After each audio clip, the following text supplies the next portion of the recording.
Kalau kita lihat sejarah, sekalipun dahsyat ta'unnya dahulu kala, nggak ada cerita Pak sholat berjamaah berubah tata cara pelaksanaannya, nggak ada. Kenapa kita harus berubah? Kami cuma mengingatkan beberapa pesan dari Nabi SAW tentang sholat ini. Yang pertama, Nabi mengatakan, "Sallu kama ra'aitumuni usalli." Sholatlah kalian sebagaimana kalian melihat aku sholat. Ini sudah kata mati Pak, ini kunci Pak. Hukum asalnya ibadah ritual seremonial termasuk sholat adalah haram Pak. Nggak boleh dikerjakan sembarangan, nggak boleh.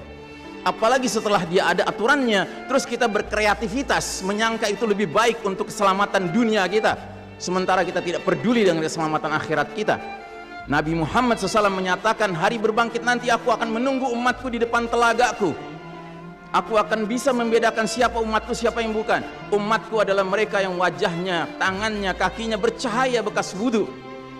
Tapi ketahuilah, ada sejumlah orang wajahnya bercahaya, tangannya bercahaya, kakinya bercahaya. Aku panggil mereka, halumma, halumma, tapi dihalau sama malaikat, tidak boleh mendekat. Aku panggil lagi, halumma, halumma, tapi dihalau sama malaikat. Akhirnya malaikat menjelaskan, ya Muhammad, mereka telah merubah ajaranmu setelah engkau wafat. Kata Nabi selanjutnya, sohkan, menjauhlah. Nabi nggak mau dekat dengan orang yang berani-beraninya merubah tata cara ajarannya. Dan ajarannya yang paling pokok apa? Tauhid. Setelah tauhid apa? Salat. La tadaru furujatin lisyaitan. Jangan kalian biarkan celah-celah itu untuk syaitan. Ini Nabi Muhammad SAW yang berbicara, bukan Iksan Tanjung.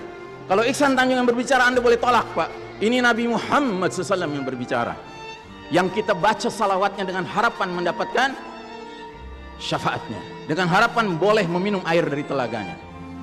Jadi kata Nabi apa?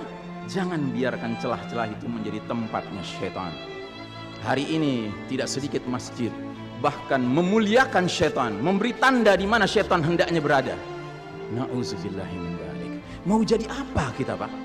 Mau jadi umat seperti apa kita? Ini adalah simpul terakhir saudaraku. Kalau sampai simpul terakhir ini kita relakan lepas, sudah tidak ada sisanya ajaran ini di muka bumi.